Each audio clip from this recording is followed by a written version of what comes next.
What's good, sports fans? Are you ready to elevate your live entertainment experience? Well, let me introduce you to SeatGeek, an amazing platform that connects you to your favorite events while saving you money. With SeatGeek, you can easily find tickets for sports games, concerts, and so much more, all in one place. The interface is user-friendly, making it simple to browse and compare prices. And one of the best features is the interactive seating chart. You can see exactly where you'll be sitting and how much you'll be spending, ensuring you get the best value for your money. But here's the best part. Check this out. By using my promo code, ChalkItUpSports, you can enjoy a one-time $20 discount on your first SeatGeek order. That's right, $20 off your first SeatGeek order. Imagine catching that thrilling game or concert without breaking the bank. It's a win-win situation. Plus, you'll be a part of a community of fans who eat, sleep, and breathe live events just as much as you do. So what are you waiting for? Click the link in the description to download the SeatGeek app today. And don't forget to use my promo code ChalkItUpSports for a one-time $20 discount on your first SeatGeek order. Get excited. Now let's get back to the show.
Yeah. What's good? This is your boy Tone. DeShields the second. You guys are locked in on your dose of Chalk It Up Sports, where no matter if we win or we lose, we just got to charge it to the game. You know the vibe, you know the energy. You feel what I'm saying? Make sure you guys smash that like button. Make sure you guys are subscribed to the channel. On top of that, make sure you guys are following me on the socials. Lock in with me on TikTok, Instagram, at @chalkitup_sports, and also go lock in with me on YouTube at DeShields, as it's spelled right below here, at DeShields. So make sure you guys like it, man. I know some of you guys are tuned in on X/Twitter. You know, I'm always going back and forth between the name. I'm always going back and forth between X and Twitter, Twitter and X. I mean, when I'm just talking in the street, I say Twitter. But when I'm doing business, when I'm handling business, I always make sure I put the X in there. You never know. So make sure you guys lock in, retweet, share, hit the like button, reply, quote tweet it, whatever you got to do to show love. I want your opinions, man. If I'm saying something y'all agree with, hey, let me know. If I'm saying something y'all disagree with, let me know, man. The praise needs to be as loud as the hate, and the hate needs to be as loud as the praise. I accept it all. So again, smash that like button, you guys, especially my YouTube family. I appreciate y'all. And on top of that, all my people who are tuned in after the live stream, I always appreciate you guys who lock in after the fact, who can't really catch me live, and that's okay. That's totally cool with me. Things get in the way. You got responsibilities. You got a job. Maybe you can't listen to me while you're working. That's all right. I appreciate y'all who lock in still on your own time. Some of you guys leave, double back, finish the show, whatever it may be. So I appreciate y'all, man. Make sure y'all lock in, man. Get comfortable, kick your feet up. It's a Friday night. We've been looking forward to this one. It's been a long week, y'all. It's been a long week, and Friday could not come fast enough. Some of you guys may be on your way to work. Unfortunately, some of you guys may be on your way home from work. Maybe some of you guys are at work still. Just know I see you, I hear you, and trust me, I feel you. All right, y'all, let's get to it. So, we've had some updates. Excuse me, we've had some updates over the past 24 hours as it pertains to the Philadelphia Eagles, AJ Brown, and Dallas Goedert. Right. Let's get right into the AJ Brown conversation. That's probably the most pressing because AJ Brown's name has been percolating in trade circles for at least 2 seasons, right? Or at least a year and a half. Largely because he's voiced his contention with the way the offense has been run and how they've been executing nonetheless. And I always look at that as a group effort. I don't think that's just one guy's problem. Obviously, Kevin Patullo got axed, and his contributions or lack thereof were egregious, right? And the Eagles have completely cleaned house, gutted that offensive staff, and completely rebuilt it. Nick Sirianni is still at the head of that charge, but they bring in Sean Mannion at OC, young up and coming play caller, formerly an offensive assistant for the Green Bay Packers, quarterback coach for the Green Bay Packers, and now the OC for the Eagles. They brought in Josh Grizard. I'm gonna make sure I'm getting his name right. Yeah, Josh Grizard. They brought him in as well to be the pass game coordinator. He formerly was the OC for the Tampa Bay Bucks and also was a pass game coordinator for the Bucks as well. They brought in Gerard Johnson as well. Gerard Johnson is a former quarterback coach for the Houston Texans. So look, they've completely rebuilt that staff. They still got Parks Frazier on the staff somewhere as well. So they got some names, man. Like 3 of those guys are former quarterbacks in their own right. Parks Frazier played college ball. Gerard Johnson played college ball, was drafted in the NFL, but unfortunately didn't play a game. And Sean Mannion played on both levels as well, NFL and college, right? So there's a ton of playing experience there, and they're all young, man. They're all, I believe, in their 30s. So that's something to pay attention to. But AJ Brown, getting back to him, he's been vocal about his frustrations with the offense, but in my opinion, he's never said anything wrong. It's just how he's done it, according to other people. They don't like how he does it. And his sentiments about the team, about being in Philadelphia, has always been a mixed bag, right? He says all the right things, but his actions say something else. So I can't get mad at people for leaning one way or the other about it. But what we can identify is that this AJ Brown trade talk is very real. There's 2 teams that we've heard about seriously as of late, and that's the Patriots and the Rams. And I think it would be a grave mistake to trade him to the Rams. That's a team you're going to have to see at some point. That wouldn't make any sense in the world. The Patriots, you can probably pass that ship in the night, and it wouldn't even make it across your radar. So right now, at the very least, the trade talks for AJ Brown have slowed down. AJ Brown will not be traded anytime soon, if at all. And for the Eagles, it would make the most sense to wait to trade AJ Brown if that's what they want to do. If that's what they really want to do, well, let's put it this way. We know they don't want to. Let's put that on the table. We know the Philadelphia Eagles do not want to trade AJ Brown, but they made it clear that they are willing to listen to any conversation. And Howie Roseman has said on more than one occasion he wouldn't be doing his job if he didn't listen to any and all conversations. That doesn't mean he wants to trade AJ Brown. I don't think he wants to deep down. And I think AJ Brown's teammates like him.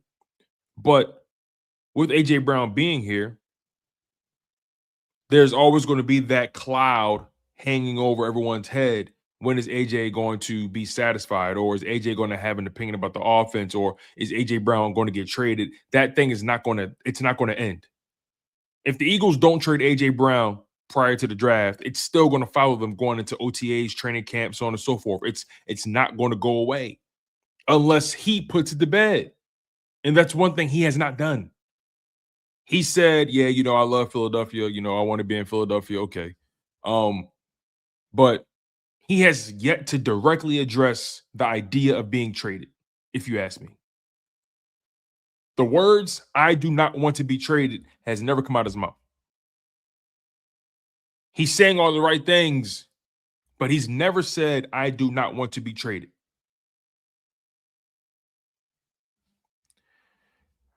Like I said, he's saying one thing, his actions are indicating another. And he could put all this to bed if he just flat out said, yo, I don't want to be traded. I want to continue to win here. He refuses to say that. So he's trying to be politically correct when it comes to when he's asked about the situation. He was asked recently, he said, I want to be in Philadelphia. I love the fans, all the stuff that you're supposed to say. Frankly, that shit don't mean nothing to me, deep down. Because anybody can get traded. Business is business. And when these cameras is on, you can't trust what everybody say. Let's just call it what it is. You can't trust what everybody say. I like to take guys at their word, though. That's at my core. I want to take guys at their word. It's not a reality show, right? I should be able to take guys at their word, but I also understand the lay of the land.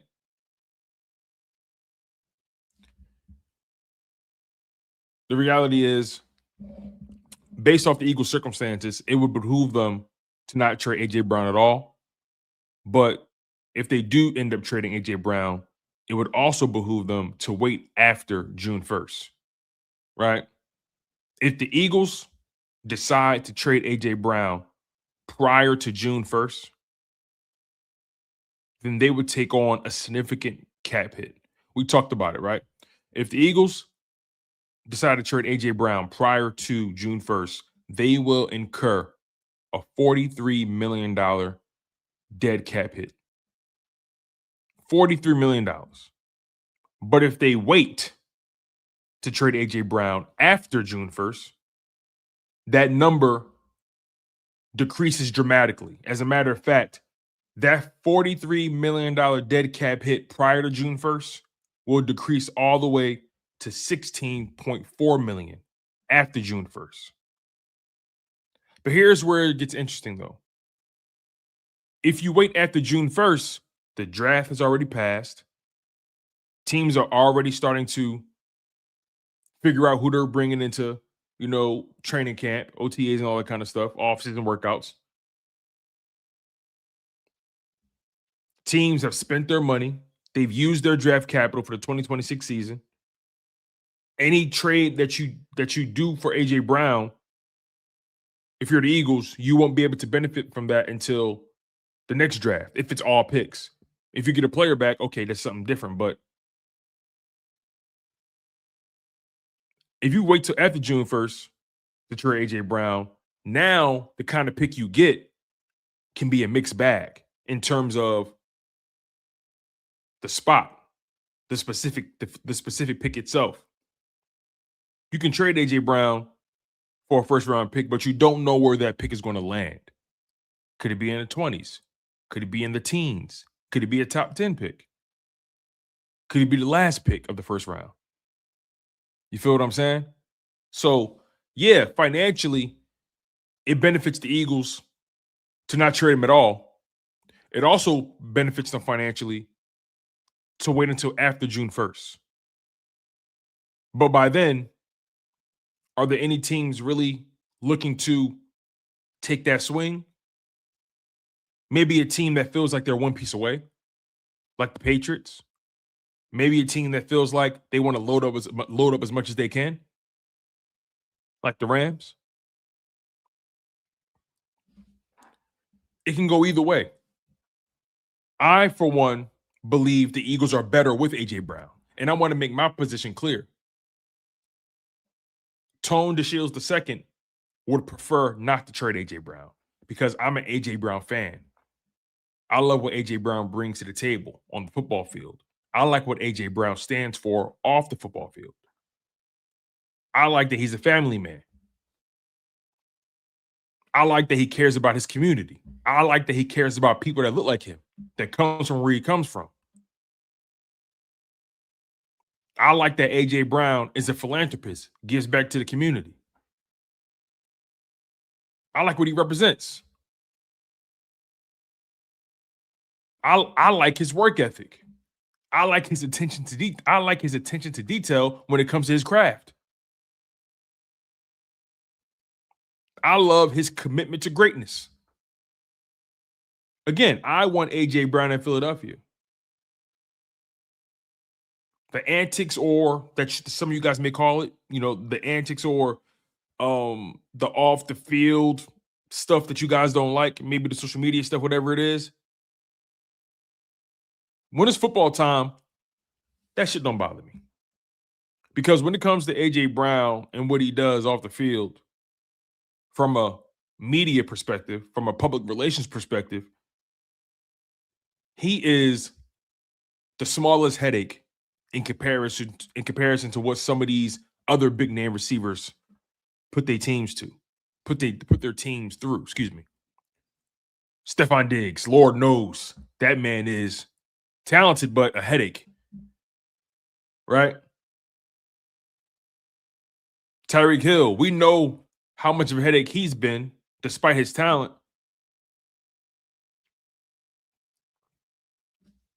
We've never seen A.J. Brown throw his helmet. We've never seen A.J. Brown about to throw hands on the sideline. We've seen him passionate. We've seen him look frustrated, sure, but I don't think anybody's above that. I think any issues that Eagles fans have had with A.J. Brown, or anything they want to make their problem, whatever they don't like about him, okay, whatever. I think everything or anything A.J. Brown has ever done from a public relations or media perspective has been the smallest headache to me in comparison to the icebergs floating around the NFL. But I say again, the one thing that I wish he would just stand on is whether I want to be traded or I want to stay in Philadelphia. Stand on it. It's okay. Stand on it. If you want to get traded, send out a public announcement to make it clear. So at that point, the Eagles are forced to figure it out. Or lock in with the gang and send a message to the world saying, I don't want to be traded. Point blank, period. You see me, I like knowing what it is. I don't like anything being covert. I like knowing who I'm dealing with. I like knowing what I'm dealing with. I like knowing why I'm dealing with it. And I like knowing where I'm going to have to deal with it. And I like knowing how I have to deal with it. Say what it is. Say it.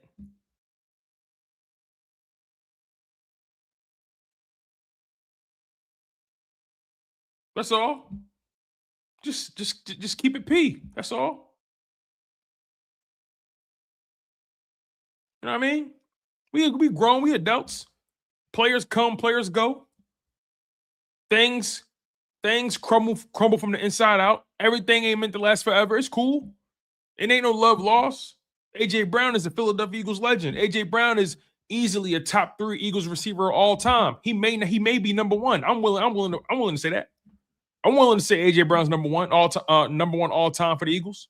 What he's done, what he's been able to accomplish, the All Pros, the Super Bowl, the production. I'm willing to say A.J. Brown is the best Eagles receiver of all time. I'm willing to go there. He may not go down as the most loved, but you can't deny the production. You can't deny the accolades. You can't deny the talent and skill set.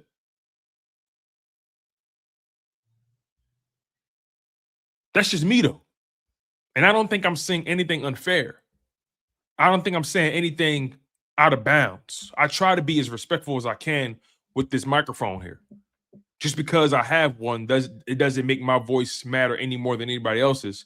And just because I have one doesn't mean it gives me license to just say anything that comes to my mind. I respect A.J. Brown. But I'm a Philadelphia Eagles supporter first.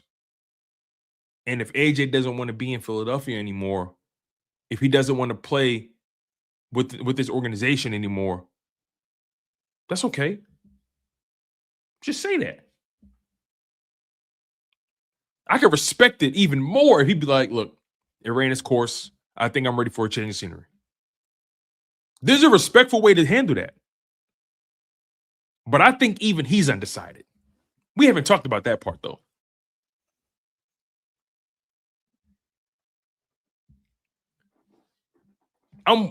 We haven't really talked about it from that angle yet, have we?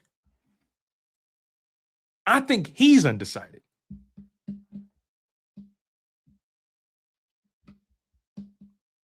I'm assuming though. I'm throwing something in the lake, hoping it floats. I'm taking a shot in the dark. Maybe he's undecided. Maybe he's not really sure. Maybe he's also wondering, is the grass always greener on the other side? I mean, you can get traded to an ascending situation like the Patriots. They were just in the Super Bowl. People expect them to be in the mix again next year. But as you and I know, as we all know, it ain't that easy getting back to that game. We've experienced it on many occasions, in many different ways, and in many different facets. We all know, you and I know, it ain't that easy getting back to that game. When you win it, especially when you lose it. It's entirely plausible the New England Patriots don't even make it to the conference championship. It's entirely plausible.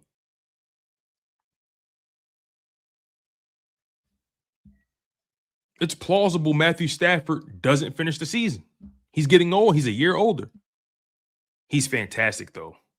I would love to have him throw me the ball. Can't lie. But it's possible. The Rams are always in win now mode because they know Matthew Stafford's clock is ticking. But he's coming off of an MVP season. He's showing no signs of slowing down. He looks great throwing that football. But you never know. The body breaks down on you. One hit, that's all it takes.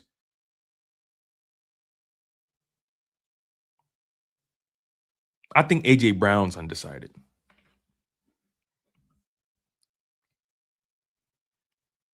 And if you guys notice, I try at least not to, unless something happens. I don't really talk about the A.J. Brown stuff as much as I could.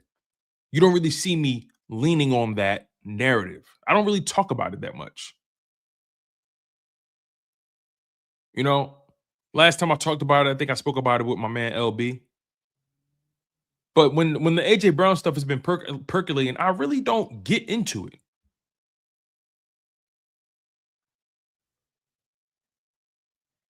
You know?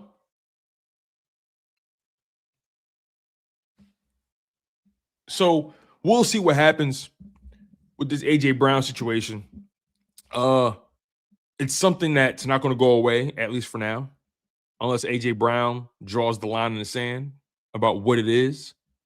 You know, like I said, he's spoken about wanting to be in Philadelphia. He loves the fan base, all that kind of stuff. The normal stuff you say. But he's yet to directly say, I do not want to be traded. He's allowing other people to read between the lines or paint the narrative. Almost acting as if whatever happens, happens. We'll see. We'll see. But in other news, I want to transition to the Dallas Goedert conversation. I appreciate you guys for locking in for as long as you have. You guys have been great. Make sure you guys smash that like button. Make sure you guys are subscribed to the channel. We got people locked in on Twitter/X. We got people locked in on the Chalk It Up Sports YouTube channel. You guys are great. Also, I appreciate you guys who are not watching us live. You're tuning in after the fact. Make sure you guys hit that like button as well. Make sure you guys are subscribed and commenting below. I always appreciate y'all input, man. It means a lot to me. So again, make sure you guys stay locked in. Let's keep this ball rolling here. So the Dallas Goedert saga continues. Remember, I spoke to you guys yesterday about Dallas Goedert's voided year or voided contract, right? Originally, the Philadelphia Eagles had to decide on Tuesday, March 10th, of whether or not they were going to allow Dallas' contract to be voided, which would have triggered a $20.5 million dead cap hit for the 2026 season. But instead, Dallas Goedert and the Philadelphia Eagles agreed to push it back to Friday, March 13th. That's today. And the Philadelphia Eagles and Dallas Goedert have still yet to figure it out. But they've also yet again agreed to push Dallas Goedert's void date back again.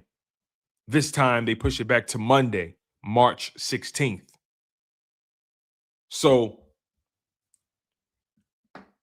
like I said, the Eagles are obviously trying to avoid the 20.5 dead cap hit. You don't want that. You don't want to incur that 20.5 dead cap hit and move on from A.J. Brown and take a $40+ million dead cap hit. Shoot, you don't want to let Dallas Goedert's contract void and take the 16.5 or $16.4 million dead cap hit from A.J. Brown. You don't want to take a $30+, $40+ million dead cap hit. You don't want that. So the word of the day is behoove. It would behoove the Eagles to work something out with Dallas Goedert to avoid that hit. And right now, the tight end market is starting to dry up. So therefore, it would behoove Dallas Goedert to work something out with the Eagles. The fact that Goedert is agreeing to these delays means he wants to work things out with Howie Roseman and the Philadelphia Eagles. It means Howie Roseman wants to work something out with him. Fiscally, it makes sense.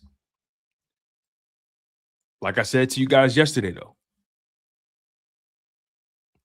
hypothetically, if Dallas Goedert comes back, you also brought back Grant Calcaterra and you brought in Johnny Munt as a blocking tight end. But again, I say, hypothetically,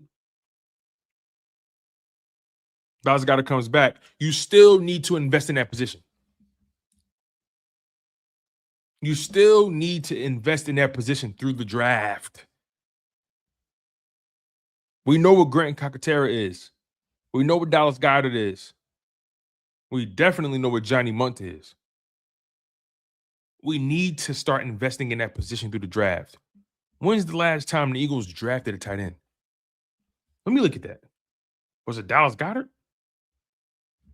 No, or was it Grant? It had to be Grant, I guess.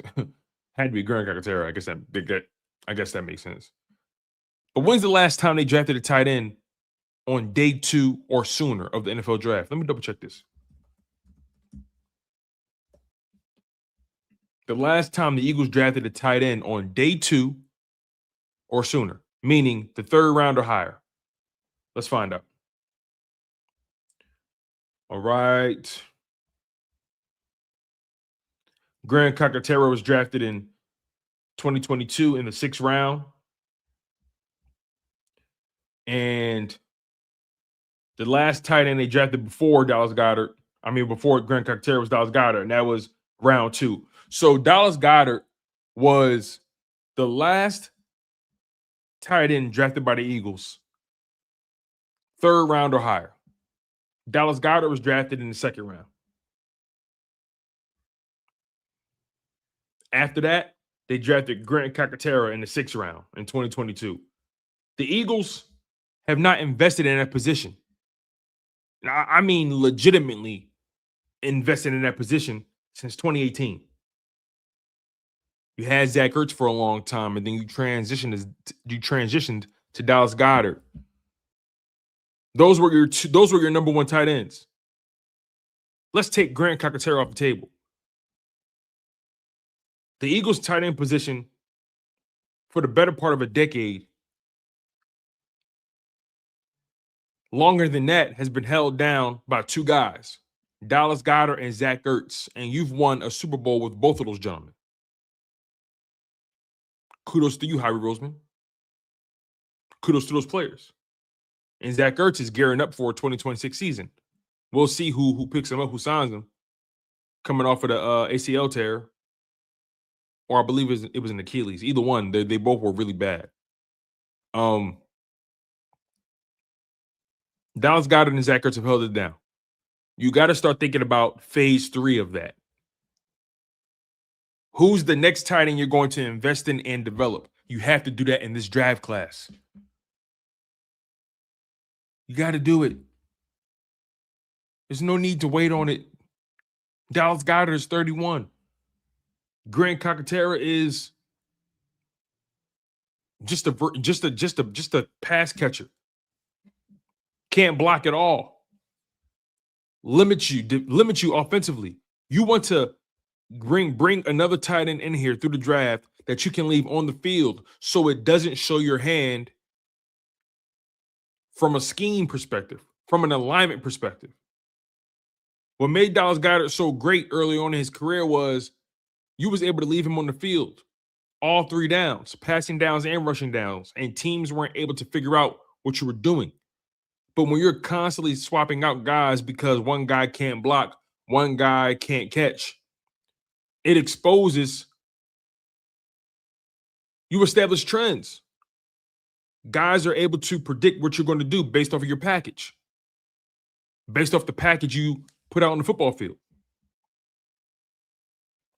That's just the truth. So I'm ready for the Eagles to invest in that tight end position. I don't know about y'all, but I'm ready. But again, like I said, the Philadelphia Eagles made another agreement with Dallas Goedert to delay or push back that void date. It was meant to be voided. He was meant to be a free agent on March 13th. Well, I'm sorry, March 10th. Then they pushed it back to March 13th, and now they pushed it back to March 16th, Monday. They got to figure this out. Otherwise, they take that 20.5 dead cap hit for 2026, and they don't want that. And like I said yesterday, some of the contracts that were given out for tight ends as of late, Isaiah Likely got a big deal, $40 million, 3 years. Chig Okonkwo got it from the Washington Commanders, $30 million, 3 years. Cade Otton, Tampa Bay, $30 million, 3 years. Charlie Kohler, Chargers, $24.3 million, 3 years. Daniel Bellinger, Titans, $24 million, 3 years. Julian Hill, Patriots, $18 million, 3 years. Travis Kelce, Chiefs, $12 million, 1 year. That's the big money. The tight end money is gone. Anybody else anybody else that gets signed from the tight end position is going to get pennies by NFL standards, by the position standards. Dallas Goedert probably has a better chance of getting more money in Philly than anywhere else right now because the Eagles know his value. They know what he does. They know what he's capable of. They know how he can execute in his offense. Other teams, they're going to be asking for him to prove it. He's 31 years old. Hey, OG, we know what you did in Philly, but you need to do it for us. It would behoove Dallas Goedert and it would behoove the Eagles to figure this out. All right, let me get to some of these super chats real quick before we keep going. I know you guys want to address. I know you guys want to address the signing of the new edge rusher that the Eagles have here, Arnold Ebiketie. We're going to get to that soon. But in the meantime, let's get to some of these super chats. Andre Robinson with the super chat. Thank you, man. I appreciate it. He says the Eagles would be fools to trade to the Rams. Absolutely. They would be fools. I would tell the Rams straight up on the phone, there's nothing you can do or offer me. Click. That's what it would be. There's nothing you can offer me. Be gone. Darth Panda with the super chat. Thank you, my friend. He says, it makes zero sense to trade AJ before June 1st because that would erase all the cap space with his dead cap hit of $43 million. I do believe he'll be traded post June 1st or next offseason at the latest. Entirely plausible, Darth. Entirely plausible. Thank you. And Darth doubled back with another super chat. I appreciate it. He says, I'd much rather have New England's 27th first round pick. Or let me rephrase that, excuse me. Darth Panda said, I'd much rather have New England's 2027 first round pick than this year's. Interesting. That goes back to what I said earlier. If you wait until after June 1st to trade him, that means whatever first round pick you get, you don't know where it's going to land. And the Patriots right now have the 31st overall first round pick in the 2026 draft. In 2027, that could be better. It could be in the mid to low 20s. The mid to high 20s. Maybe it's in the teens. Who knows? Maybe they have a setback. You never know. Injuries happen. Well, Drake may bounce back from that abysmal Super Bowl performance. That kind of stuff follows you. So Darth Panda, I see your point there.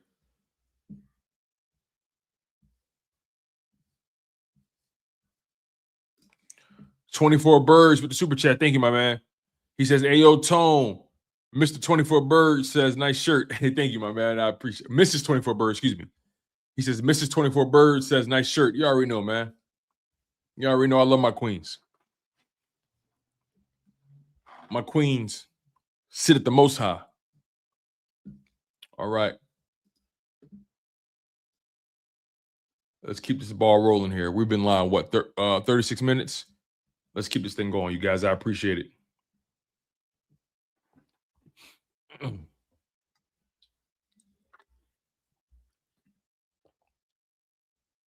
All right. Excuse me. Let's get to this new player the Eagles brought in. All right, let's do that. They brought in new guy, edge rusher, Penn State alumni, former Temple and Penn State alumnus, Arnold Ebiketie, to a one-year contract worth up to $7.3 million, with $4.3 million guaranteed, $4 million in his pocket today. That tells me they expect him to make this roster. That's what that tells me. They fully expect Arnold Ebiketie to make an impact. He's 6'2", 250 pounds, 27 years old, 34-inch arms, 82-inch wingspan, ran a 4.65 40-yard dash at the combine a handful of years ago. Through his career, he's played in 67 games, and he started in 12 games. And he's only missed one game in his career. So he's a guy that's been pretty healthy. He's a guy that's always been available. That's a big deal. That is a very big deal. In 2022, as a rookie, he logged in 516 defensive snaps, which is 49% of the time for Atlanta. In 2023, 384 snaps, which is 34% of the time. In 2024, 543 snaps, 49% of the time again. And in 2025, 384 snaps, 35% of the time.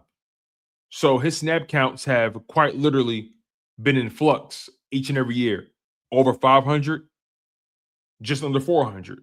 Over 500, just under 400. He is a rotational edge rusher. He's never really been a starter in this league. And from a production standpoint, in 4 seasons in the NFL, he's logged in 16 and a half total sacks, 4 forced fumbles, 17 TFLs, and 41 quarterback hits. And he gets pressures. He's logged in 66 pressures as well. So he's been a rotational edge rusher at best in his career. He hasn't really proven that he can be a consistent starter.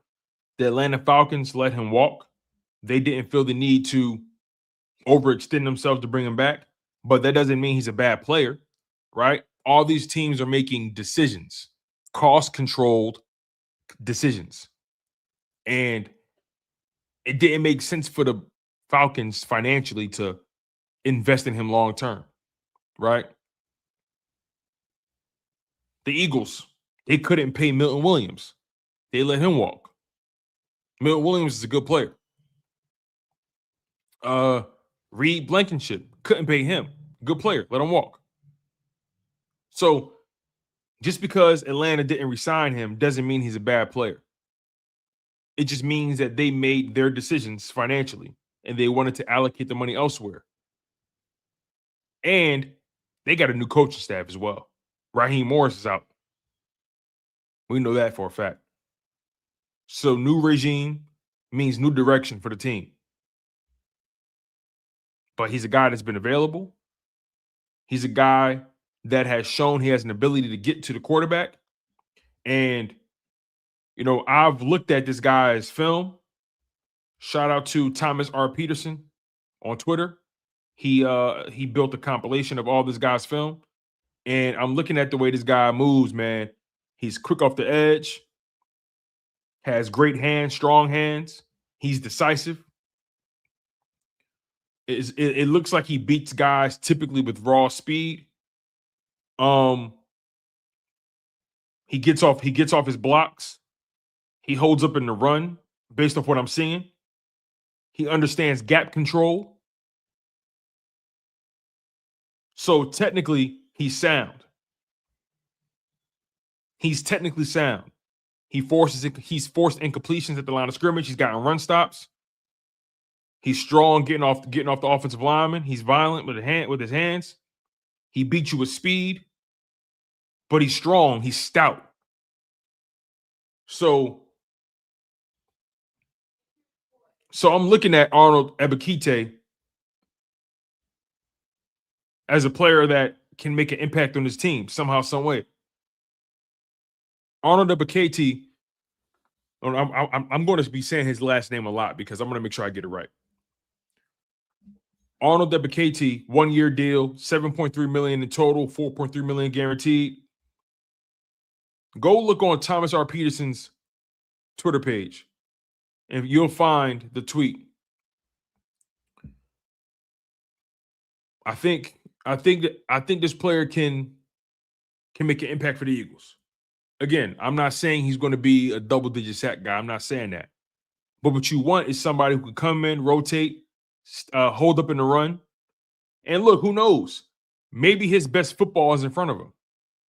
Who knows? He's entering year 5. You know, he came into the league as an older rookie. He was a 23-year-old rookie coming out of Penn State. You know, he transferred from Temple University to Penn State. He spent 5 years in college. He spent 4 years at Temple, and he got redshirted his freshman. He got redshirted in 2017, his freshman year in the classroom. But he was a freshman on the field in 2018, and his best season came when he transferred to Penn State in 2021 as a senior on the football field. His last year of eligibility. 17.5 TFLs, 9.5 sacks at Penn State. He's out of Yaoundé, Cameroon. Shout out to that brother, 27 years old, drafted in the 2nd round. You see his skill. You see it. But where will he fit in, right? How will Vic Fangio deploy him? Also, keep in mind, there's no signing the Eagles are making that Vic Fangio can't utilize from a schematic perspective. That's the plan. That's the goal when you sign guys. You want them to be able to work out. And once you get into training camp, Vic is going to ask you to do things. And if you can't do it, hey, you're going to sit down. If you can do it, you're going to get the reps. That's how he goes. He don't care how much money you're making. We saw what he did with Bryce Huff. Bryce Huff couldn't get it done. And now look at him, retired and shit at 27 years old. So Arnold Ebiketie has a chance to make an impact on his team. Like I said, technically sound, it looks like. Quick off the line. Has a nice spin move. Forces incompletion at the line of scrimmage. Gets stops in the run game. Quick, decisive. Gets pressures, gets quarterback hits. I like the player. I like what I'm seeing, at least. What he will do with the Philadelphia Eagles all remains to be seen. So I'm not going to overreact to the move, but I'm going to say, based off the film, not a bad pickup. Based off of his film. And we have 4 years worth of film on this player. Like I said, he's logged in over 1,800 defensive snaps over the past 4 seasons. And he's also been used on special teams For his career, he's been a rotational edge rusher. And he got a 38-inch vertical. So, like I said, he can deflect some passes at the line. Nonetheless, I like the move. I like the move, and we'll find out if I love it later on. All right, let's see what we got here.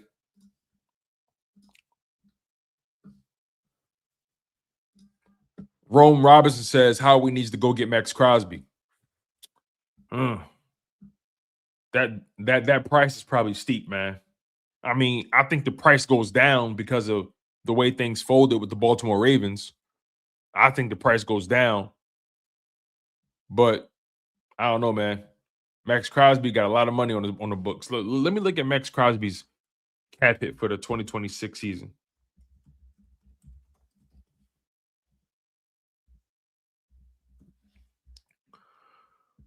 All right, so Max Crosby signed a 3-year extension worth $106.5 million with $91.5 million guaranteed. Has an average annual salary of $35 million. In 2026, he's going to have a $35.7 million cap hit. Woo, that's hefty. That's hefty. And right now, the Philadelphia Eagles can't afford that. Right now, the Philadelphia Eagles have $37.9 million in cap space and already owe $46.4 million in dead cap. That's money they're still paying out the guys. So, man, you got $37.9 million to work with. They can do something with that. Kyle Kokorski says he wants the receiver Chris Bell in round 2. What school does Chris Bell go to? Tiffany Simpson says every offseason these fans crying about something.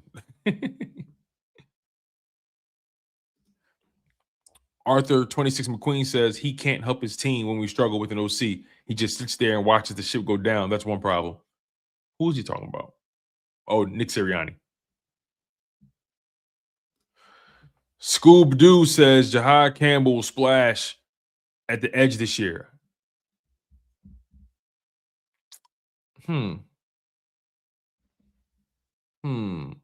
He also says I got faith in Trotter Jr. I like Jeremiah Trotter Jr. I really do. Jeremiah Trotter Jr. is entering year 3. Jahad Campbell likely will play mostly off-ball linebacker, and occasionally you may see him rushing off the edge occasionally, but I think they wanted to utilize his full skill set as an off-ball linebacker. You got to replace that production. You got to replace that savviness that N'Kobe Dean took with him to Las Vegas. Mookie Smoke a Lot says, I hope we draft edge rusher Romello Height out of Texas Tech. I'm going to check him out. Romello Height, Texas Tech. Matter of fact, let me look him up now. Let me see. NFL Draft Buzz. I love this website, by the way. Romello Height, Texas Tech. Romello Height, 6'3", 239. He on the smaller side. Had 10 sacks, 38 tackles. Ran a 4.64 40-yard dash. 24 years old, though. He older. He an old rookie, Mookie. Mook, he an old rookie, man. 24 years old. He athletic, though. Ran a 4.64 40, 39-inch vertical. 125-inch broad jump. Has a 1.63 10-yard split. He's quick. His arms are short, though. And he's on the smaller side. He got height, 6'3", but he's on the smaller side. He got to put some more weight on for sure. He was a 4-star recruit according to ESPN and 24/7 Sports, and a 3-star according to Rivals.com.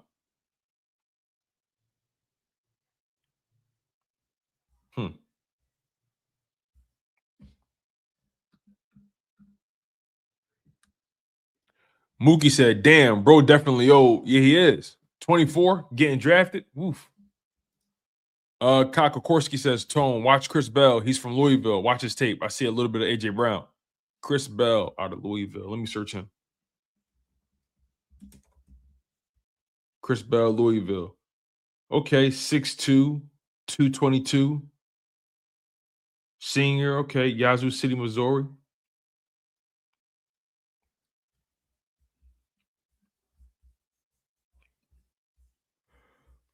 All right. Last season he had, look at his stats. In 2025, 72 catches, 917 yards, 6 touchdowns. Okay. He a big dude, though. Big dude. 6'2", 222. That's a guy. According to NFL Draft Buzz, he's a top 10 talent at the position. He ran a 4.44. Okay. It's not bad. Especially being 222, ran a 4.44. They have him ranked as the seventh best. Excuse me. I don't know why that list came out. They have him as the 7th best wide receiver in his draft. And again, I go by NFL Draft Buzz. I love this website.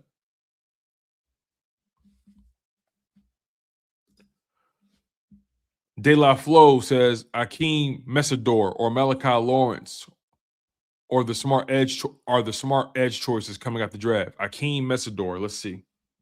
Y'all putting me on, so I appreciate it. Akeem Messador. Let's see if I can find that. There it is. Akeem Messador, 6'3", 259. There we go. Now we talking. 6'3", 259. They have him ranked as the 9th best D lineman. Ran a 4.9 40. Not the fastest. Damn. 4.9. Shit. He more of a DN. But he logged in 12.5 sacks last season. Wow, man. How old is this dude? He spent 2 seasons at West Virginia and 4 seasons at Miami. How old is this dude? Yo, De La Flo. This motherfucker 26. Are you serious, bro? He'll be lucky to get drafted on day 2. He's a day 3 pick. This motherfucker 26. Are you serious? Bro. Look, man. I don't doubt his talent because look, I can't. I don't have any room to doubt his talent. I have no room to doubt his talent. He 26.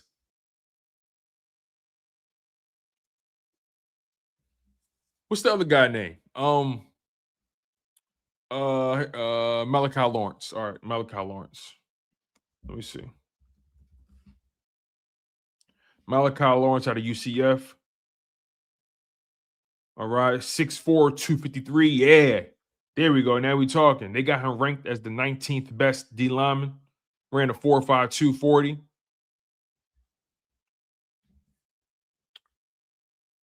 Has a 40-inch vertical, 130-inch broad jump, a 1.59 10-yard split. Arms not that long, though. Pretty average.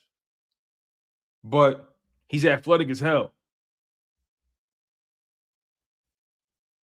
Athletic as hell.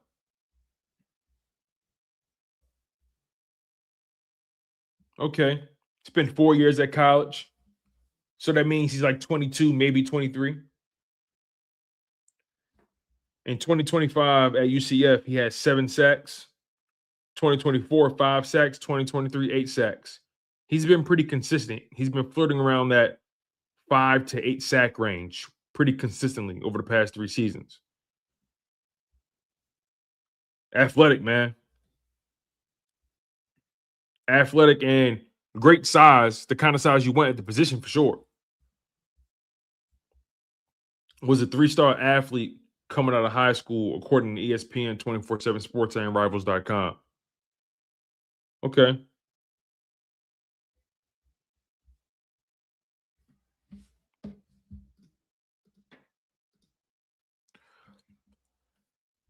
Remick 2765 says, if Delane, the LSU cornerback, slips to 23, I'd still take him. Pair him up with Q for the future. Interesting. Delane. Okay. Tiffany Simpson says Howie will not be drafting 9 players. I don't think he will either. You never know, though, but I don't think he will. I think if anything, they may draft 6 or 7. They may draft 7. Mook says, how do you feel about Derek Moore, the edge from Michigan? Hey, listen, y'all put me on these guys. So I haven't really, me personally, I haven't really done the science yet on anybody yet. I know I should because the draft is very close. But Derek Moore, let's see. Derek Moore, Michigan, 6'4", 255. I like it. 23 years old. Spent 4 seasons at Michigan. Had his best season. 30 total tackles, 19 solo, 2 forced fumbles, 10 sacks. Prior to that in 2024, 23 total tackles, 16 solo, 4 sacks. 2023, 34 total tackles, 20 solo, 1 forced fumble, 5 sacks. So he's gotten better and better each year for the most part. His best season by far, 2025. Yeah, you definitely got to maximize that and get drafted.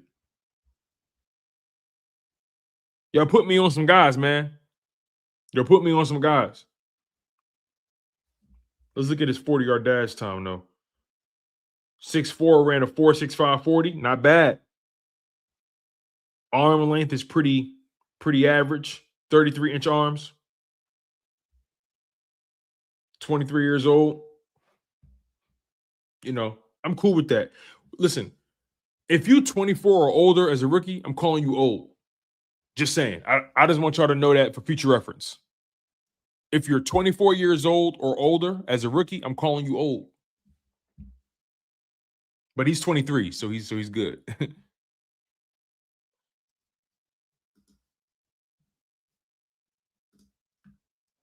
All right, we're about to get out of here pretty soon, y'all. Let's see. See what we got. Scoob says Lane and Landon Dickerson need replacements. Yeah, at some point, yeah, for sure. You got to, in my opinion, you got to draft. Don't be surprised if they go old lineman in the first round. Do not be surprised. That's a real possibility. Do not get it twisted. They can very much go old lineman in the first round. Arthur McQueen says, if Vic had retired this year, that would be game over on our Super Bowl hopes. Yeah, that'd be tough to overcome. That'd be old to overcome.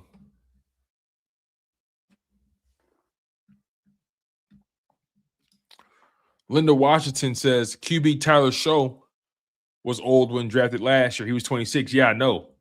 I think he was overdrafted. What was he drafted in, like the 2nd round or something like that?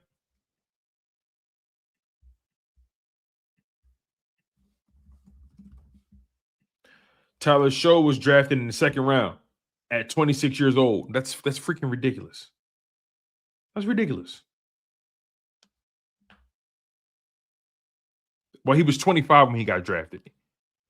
He was 26 by September 28th. He'll be 27.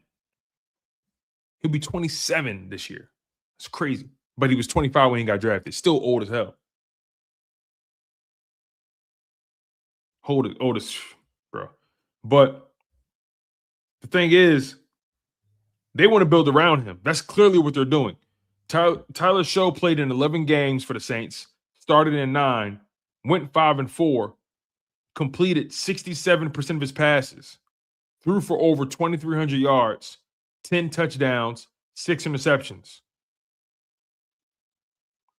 I mean, look, He wasn't that bad. He wasn't that bad.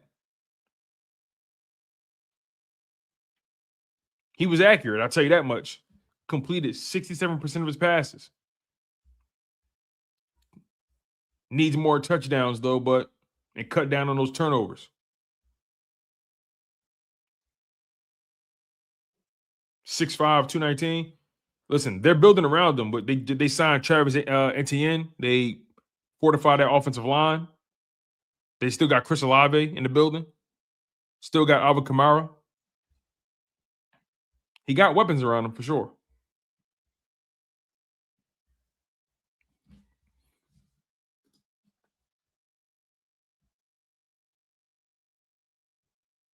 All right. TDK says Lane always misses games, and Landon Dickerson has pretty much telegraphed that he doesn't have much left. You're right. You're so right about that. Therefore, they got to figure this out soon. They've got to figure it out soon. TDK also says O-line is right up there as far as I'm concerned. Absolutely. I agree. I think you need to get the most talented offensive lineman you can find. Tiffany Simpson says, Tone, we scouted players together on live last year. I know. We're going to do that again. We're going to do that again.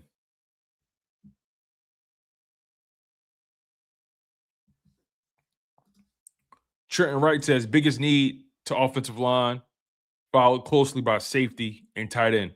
Yeah, I would put edge in there too, bro. You got to put edge in there. But I'm with you, though. Offensive line, edge, safety, tight end. Yeah.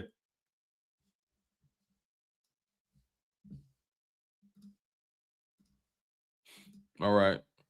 We're about to close this thing down, y'all. I really do appreciate y'all for locking in the way you guys have. It's been great as always. Smash that like button. Make sure you guys are subscribed to the YouTube channel. On top of that, shout out to my people who are watching on X or Twitter, whatever you want to call it. I appreciate y'all as well. You guys have been phenomenal. Make sure you guys retweet, quote retweet, hit that like button, right? Reply to it, comment. Let me know what you think. You know, don't be a ghost. Don't be a stranger. Let me know what's up. You know what I mean? Support the channel. You know, because y'all watching on Twitter, y'all not putting no money in my pocket. At least you can do is retweet. That's the least you can do is retweet it, right? It don't cost you nothing. It's free to retweet. Y'all watching on X, why not? You know what I mean? Least y'all could do for the kid. Also, shout out to my people who are watching this show, watching the playback, right? All my people who can't catch us live. You guys are phenomenal as well. Make sure you guys hit the like button too. And also make sure you guys are subscribed and commenting below. I want to hear what you guys think about the AJ Brown update, the Dallas Goedert contract situation. I want to hear what you guys. I want to hear how you guys feel about Arnold Ebiketie. I want to hear what you guys think about this upcoming draft. What are the Philadelphia Eagles' top positions of need? Rank them from 1 to 5. Right? Let me know what you guys think about that. All right. So that's our show. I've been your humble host, Tone DeShields II, and you guys have been locked in on Chalk It Up Sports, where no matter if we win or if we lose, we just got to charge it to the game.